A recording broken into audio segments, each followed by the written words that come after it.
And hello again, everybody. This is Chris, MTGO's Rex Dart, and I am back once more for Show and Tell, the weekly audio-video deck tech series covering the decks of the Legacy Tribal Wars format as they are played every week in the Tribal Apocalypse Play Run event right here on Magic the Gathering Online.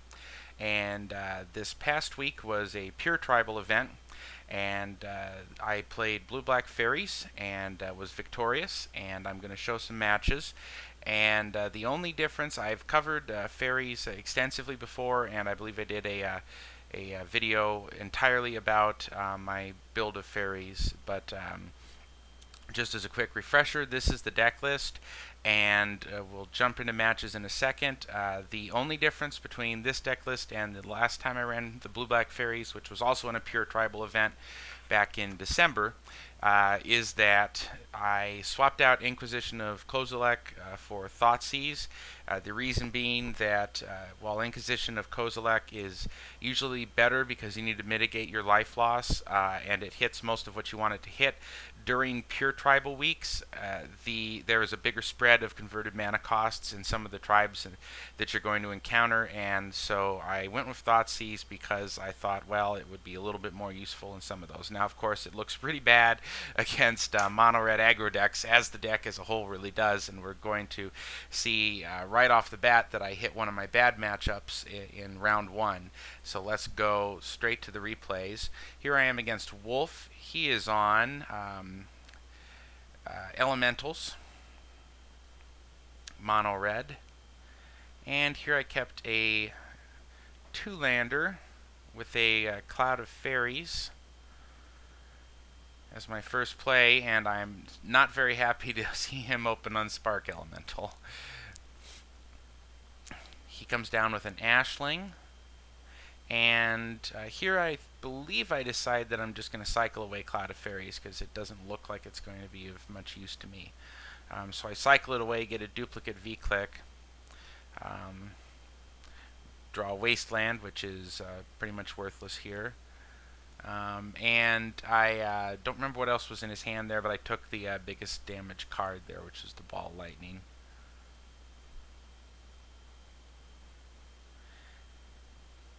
And I did not block there because it would just be a chump, although certainly since I have another V-click, that might have been one way to go. In this sort of matchup, you're sort of fighting yourself because you have to put some kind of clock on them, because if you give them enough time, eventually they're just going to top deck something that blows you out. So you do have to get some pressure in at some point. Now, having this V-click here and the Cryptic Command gives me some sense that I might get back in the game, and of course I can misspine click him during his upkeep here, champion the click, but there comes Price of Progress, which I was a little afraid of. Not everyone runs it, but because it's a bit of a gamble because you don't always hit in this format. So unfortunately that knocks me all the way down to 1. And pretty much anything he does here is going to get me. And Searing Blaze, I will spell Stutter Sprite, but I believe he has another burn spell here. No, he does not. So that keeps me alive for one more turn.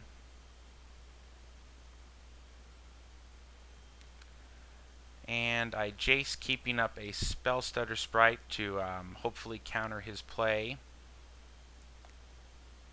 which I do on the Ball Lightning.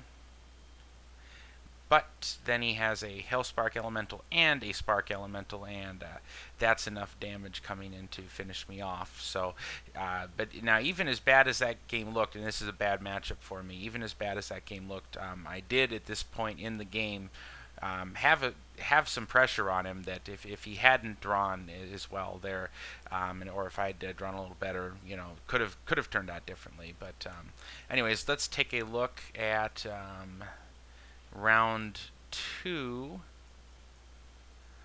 of that same matchup.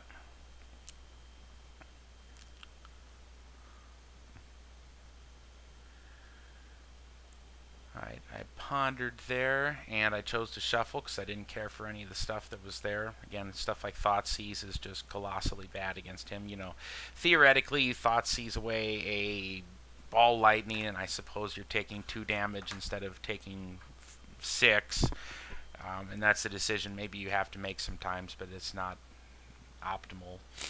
Speaking of non-optimal decisions, here comes a Ball Lightning that I'm going to choose to dismember to take 2 damage from it instead of 6.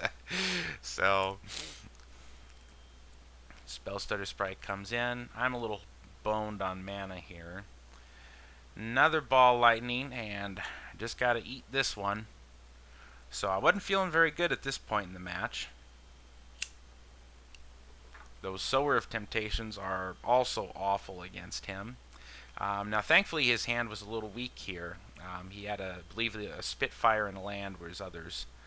So he's going to flash back Faithless Looting. But now I do have a bit of a clock on him. Going to champion the Spellstutter Sprite, tempo him out here.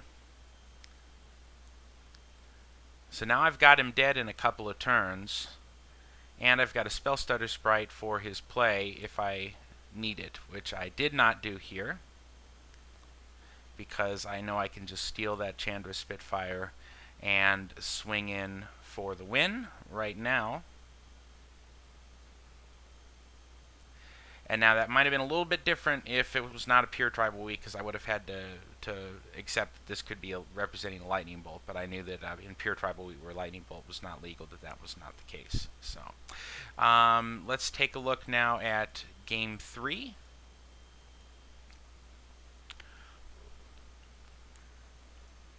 And this one was a doozy. A one-land Ponder hand. However, it does have 2 Cloud of Fairies and a Spellstutter Sprite. So I will be able to counter his turn 3 play if I go that way by going Fairy into a Sprite. Which is the reason that I play Cloud of Fairies, in order to make Spellstutter Sprites better.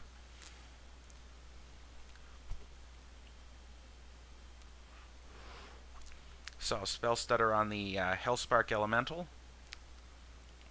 Of course, he can unearth that later, but in the meantime, I'm putting a bit of a clock on him, and Scion of Una is going to up that clock considerably. Searing Blaze is a nice answer to Scion of Una, and he evens the score there at 14. His Curse of the Pierced Heart gradually putting some pressure on me now. I don't even get a 1/1 Flying Fairy every time I take a damage in my upkeep. Price of Progress domes me for 4. But now, again, I have a pretty substantial clock on him. I think I decided at this point that the Cloud of Fairies is not even worth the card, so I'm going to cycle it. Puts me down. And there, the Price of Progress, I will Spellstutter Sprite. And I cycled the Cloud of Fairies, but now I have lethal damage coming in the air.